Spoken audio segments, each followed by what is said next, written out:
Pernah nggak sih kamu merasa, kayak jadi penipu di kehidupanmu sendiri? Rasanya kayak ragu sama diri sendiri ya. Iya, bener. Dan secara neurologis tuh ternyata ada fakta yang mengejutkan banget soal ini.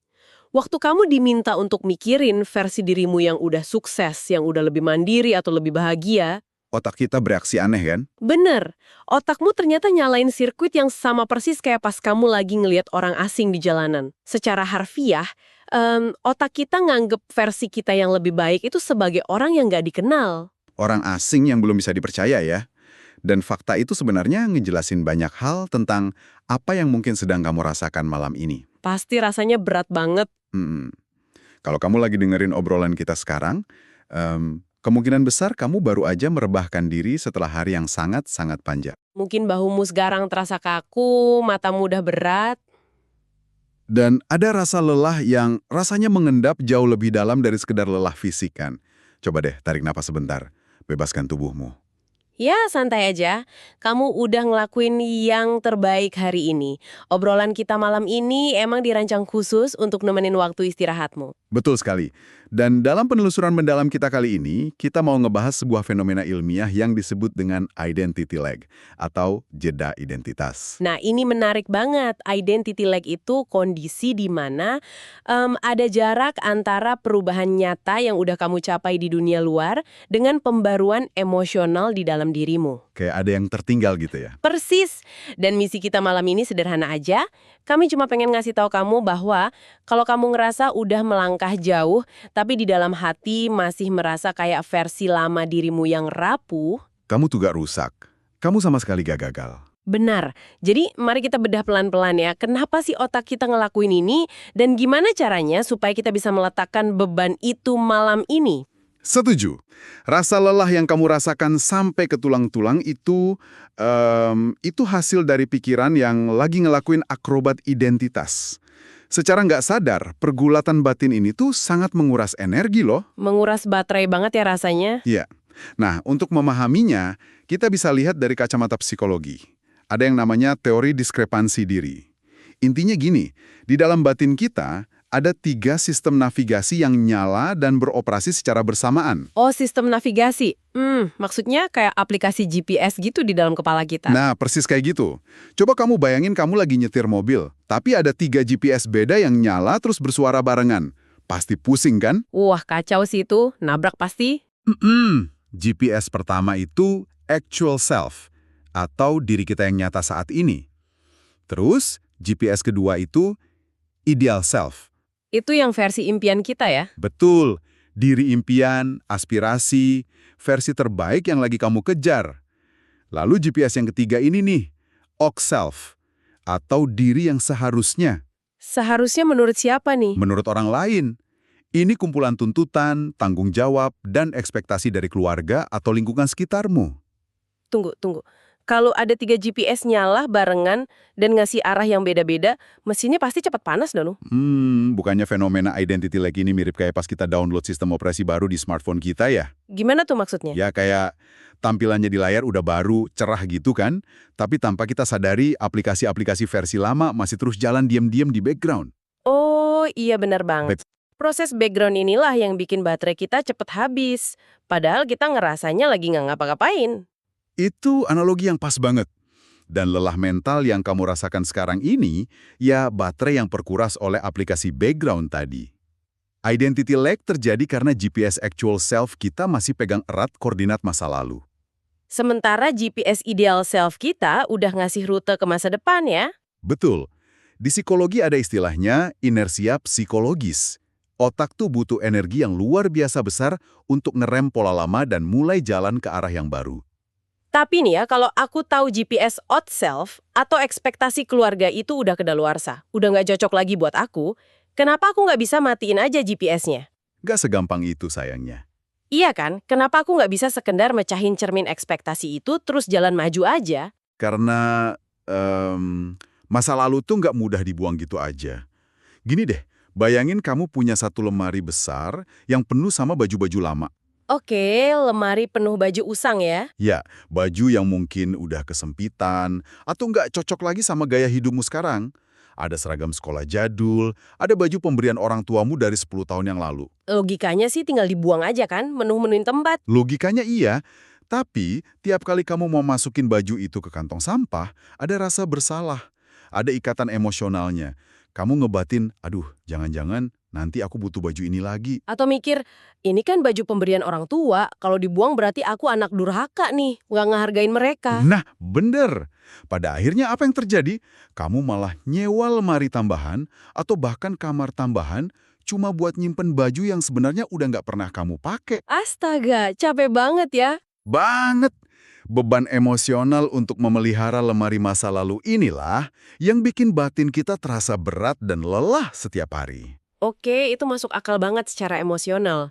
Tapi jujur aja nih, kadang aku ngerasa, apa aku ini cuma kurang keras usahanya? Maksudnya kurang beras gimana? Ya, kalau aku sadar bahwa pertahanin lemari baju lama itu merugikan, kenapa otakku seolah-olah terus nyabotase langkah majuku? Apakah ini murni karena aku kurang tekad aja? Sama sekali bukan. Ini penting banget buat kamu denger ya malam ini. Ini tuh bukan salahmu. Syukurlah kalau gitu. Terus karena apa dong? Karena otak manusia pada dasarnya emang nggak dirancang buat bikin kita bahagia. Otak dirancang cuma buat bikin kita bertahan hidup. Dan cara terbaik untuk bertahan hidup, ya dengan ngirit energi atau kalori. Otak yang pelit energi ya? Mm-mm. Otak kita tuh beroperasi kayak sebuah mesin prediksi, sering disebut sebagai Bayesian brain. Mesin prediksi, jadi otak selalu nyoba nebak apa yang bakal terjadi selanjutnya gitu. Betul. Kenapa dia nebak? Karena memproses informasi baru dari nol itu boros banget energinya. Jadi otak lebih milih pakai pola masa lalu aja biar gampang. Oh, pantes. Jadi kalau misalnya selama 20 tahun aku terbiasa jadi orang yang pemalu, selalu ngalah, atau merasa kurang berharga, Otakmu udah ngebangun jalan tol saraf khusus buat perasaan itu. Memprediksi bahwa kamu tuh nggak berharga itu sangat murah secara energi. Cetak birunya udah ada. wah. Nah, terus ketika aku tiba-tiba mencoba kebiasaan baru nih, misalnya aku beranikan diri buat bicara di rapat kantor, atau aku mulai bikin batasan yang sehat sama keluarga. Otakmu nggak ngelihat itu sebagai sebuah perkembangan positif. Sama sekali nggak. Loh kenapa? Kan itu hal baik. Otak melihatnya sebagai sebuah prediction error, kesalahan prediksi. Tunggu, jadi kalau aku mencoba jadi versi diriku yang lebih berani, otakku malah nganggap itu sebagai error system. Kenapa otak menghukum aku karena nyoba jadi lebih baik? Karena di alam liar sana, segala sesuatu yang nggak sesuai sama prediksi masa lalu, itu dianggap sebagai ketidakpastian. Dan ketidakpastian bisa berarti kematian. Serem juga ya. Di dalam otak kita tuh ada area namanya anterior cingulate cortex, atau ACC aja kita sebutnya. Anggap aja ACC ini sebagai pusat deteksi error, kayak alarm kebakaran gitu. Oke, alarm kebakaran di kepala kita. Ya, begitu ada tindakan barumu yang beda dari identitas lamamu, ACC langsung mendeteksi error. Dia langsung teriak ke amigdala, itu pusat rasa takut di otak. Teriak gimana tuh? Dia teriak, ada yang salah nih, kita keluar dari jalur, nyalain alarm bahaya sekarang. Astaga, inilah ya alasannya kenapa kadang dada kita tiba-tiba terasa sesak, atau jantung berdebar, terus ngerasa cemas banget pas nyoba jadi versi diri yang baru. Betul banget. Otakmu lagi ngebunyiin alarm palsu buat maksa kamu balik ke pola lama yang lebih hemat kalori tadi. Wah, itu bener-bener ngejelasin kenapa perubahan sekecil apapun rasanya kayak mendaki gunung. Terus, ngomong-ngomong soal aplikasi background di analogi smartphone tadi, di mana sih aplikasi usang itu bersarang di otak kita? Aplikasi usang itu nongkrongnya di jaringan saraf yang namanya Default Mode Network atau DMN. Kapan jaringan DMN ini nyala? Justru pas kamu lagi nggak ngapa-ngapain. Pas kamu lagi ngelamun, lagi mandi, atau pas kamu lagi rebahan natap langit-langit kamar kayak yang sekarang ini. Jadi pas lagi santai, dia malah kerja ya? DMN itu mesin pencerita otomatis yang terus muter kaset lama. Dia bakal bisikin narasi usang kayak, kamu tuh penipu. Cepat atau lambat semua orang bakal tahu kalau kamu nggak sepinter yang mereka kira. Kalau kita udah kerja keras dan pantas dapetin kesuksesan kita. Betul, karena tugas DMN cuma satu, menjaga stabilitas cerita lamamu. Nggak peduli faktanya udah berubah. Jadi DMN muter cerita lama, terus ACC mendeteksi perubahan sebagai error, dan amigdala nembakin rasa takut.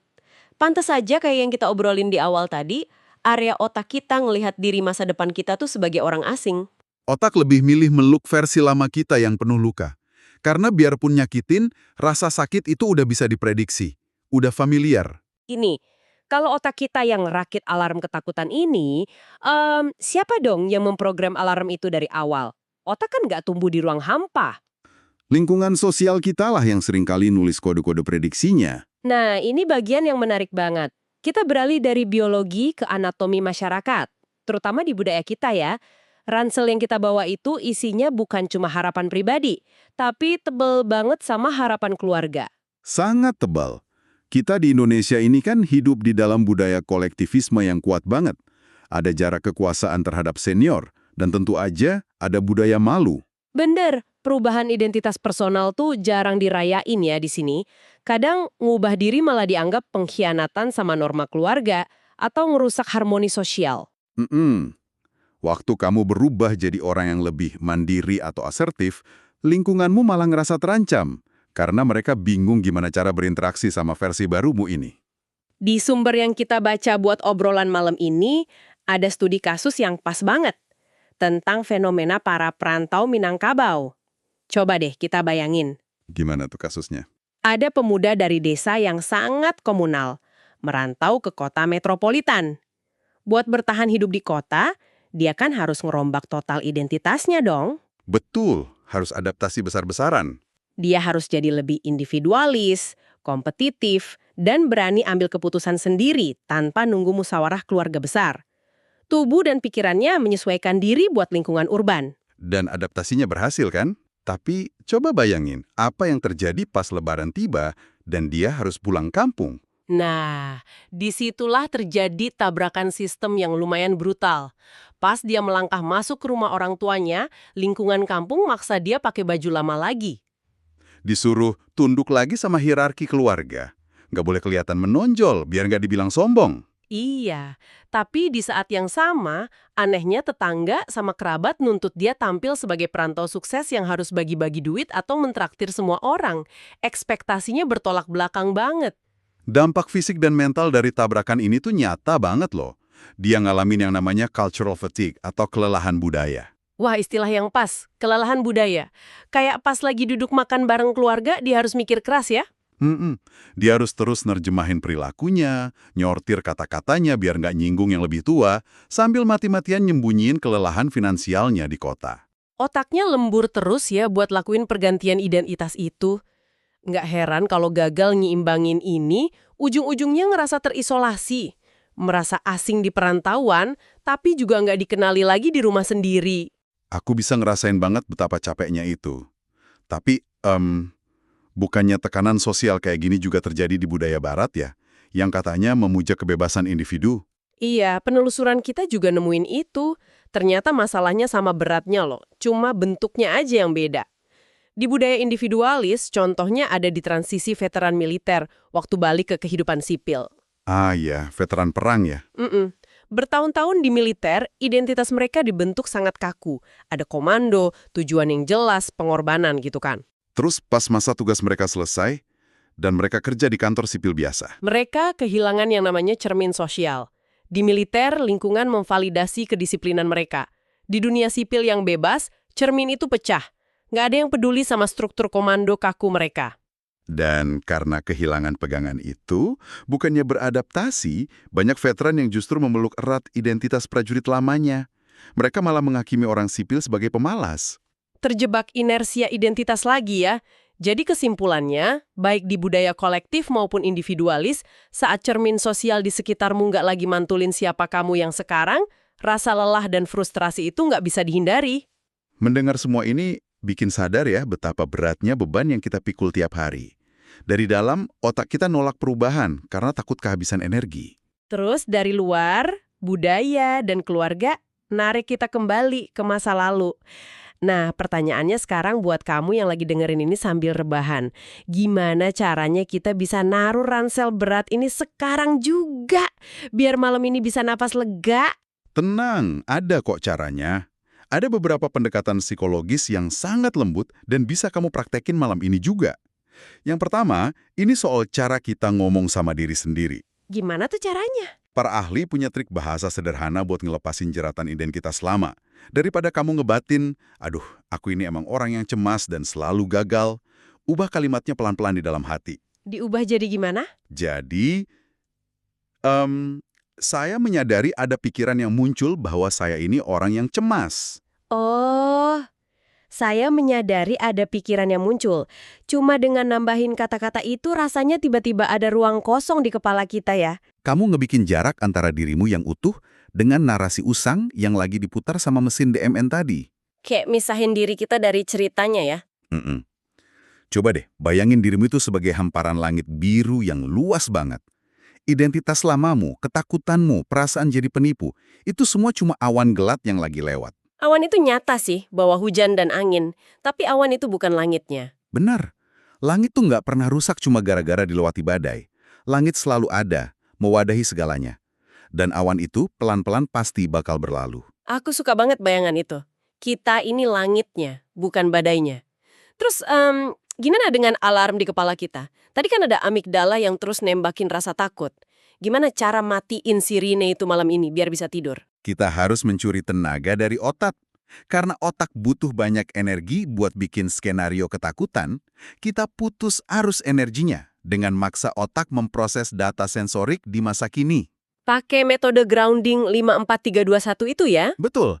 Kamu yang lagi berbaring santai, coba sebutkan perlahan di dalam hati 5 benda yang bisa kamu lihat di ruanganmu sekarang. Mungkin bayangan lampu di dinding atau gagang pintu. Terus dengerin 4 suara di sekitarmu. Suara hembusan nafasmu sendiri, atau mungkin suara motor dari kejauhan. Berarti kita narik otak kita secara paksa ke masa kini. Lalu, rasakan 3 hal yang lagi bersentuhan sama tubuhmu. Berat selimut di kakimu atau tekstur bantal di bawah kepalamu. Sadari 2 aroma yang bisa dicium dan 1 hal yang bisa dicecap di mulut.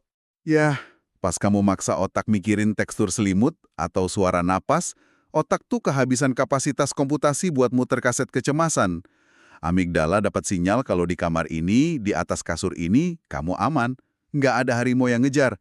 Alarmnya pun pelan-pelan mati. Sangat praktis ya buat bantu tidur. Nah, kalau buat besok pagi gimana? Kalau kita mau lanjutin proses ngebangun identitas baru tanpa bikin otak panik dan deteksi error lagi. Rahasianya adalah bikin kesalahan prediksi yang super kecil. Jangan bikin lompatan drastis. Contohnya, jangan langsung pasang target bangun jam 4 pagi buat lari 5 kilo gitu ya. Otak pasti panik. Jelas panik. Mulailah dari yang kecil. Misalnya, rapikan tempat tidur selama 1 menit aja besok pagi. Biarin otak nyatet pencapaian itu tanpa ngerasa terancam. Lalu kalau perlawanannya dari luar, dari keluarga yang nuntut kita pakai baju lama tadi. Disinilah pentingnya komunikasi komunal. Waktu kamu harus bikin batasan, hindari bahasa yang terlalu individualis. Sampaikan dengan cara yang menghargai nilai keluarga. Oh, paham. Bilang aja, perubahan yang aku lakuin ini bakal bikin aku lebih kuat, jadi nanti aku bisa bantu keluarga dengan lebih baik, gitu ya? Benar banget. Kalau dikaitin sama kesejahteraan bersama, lingkungan pelan-pelan bakal nerima. Rasanya plong ya dengar obrolan malam ini. Ternyata ngerasa tertinggal, lelah sama ekspektasi itu bukan kegagalan karakter. Itu murni mekanisme biologis otak dan sistem sosial yang lagi cari keseimbangan. Betul. Buat kamu yang lagi dengerin, ingat ya, fakta bahwa kamu udah berubah tapi masih bawa sifat dari versi lamamu itu bukan tanda kamu gagal. Itu bukti nyata kalau hidupmu punya cerita dan kedalaman. Perjalananmu panjang. Jangan musuhi masa lalumu. Karena bertahun-tahun yang lalu, versi dirimu yang lama itu cuma lagi berjuang mati-matian buat bertahan hidup dari badai. Pakai alat dan kekuatan yang terbatas saat itu. Mereka udah lakuin yang terbaik. Dan ini memunculkan sebuah pemikiran penting buat kamu renungkan sebelum tidur malam ini. Kalau kita udah tahu otak kita cuma nyoba ngelindungin kita, gimana kalau versi lamamu itu sebenarnya bukan beban yang harus dibuang atau musuh yang harus dihancurkan? Wah, terus apa dong? Gimana kalau versi dirimu yang rapuh itu sebenarnya cuma seorang sahabat lama yang sangat kelelahan? Astaga, sahabat yang kelelahan. Iya, sahabat yang cuma butuh kamu peluk dan kamu yakinkan dengan lembut. Kasih tahu dia bahwa di rumah identitasmu yang baru ini, dia udah boleh istirahat. Kalian udah aman sekarang. Ngajak sahabat lama istirahat di rumah yang baru. Akhir yang indah banget buat sebuah perjuangan batin ya. Kayak aplikasi background tadi, kita nggak perlu banting HP-nya. Kita cuma perlu lihat aplikasinya, ngerti kenapa dia nguras energi, terus kita tutup pelan-pelan biar sistemnya bisa istirahat. Betul sekali. Terima kasih ya udah bertahan sejauh ini. Malam ini, izinkan tubuhmu ngelepasin seluruh ketegangan. Taruh ransel intensitasmu di sudut kamar. Kamu nggak perlu buktiin apapun ke siapapun malam ini. Tarik napas yang panjang, hembuskan perlahan. Selamat istirahat, selamat tidur dengan perasaan damai, utuh, dan ketahuilah bahwa kamu udah sangat cukup.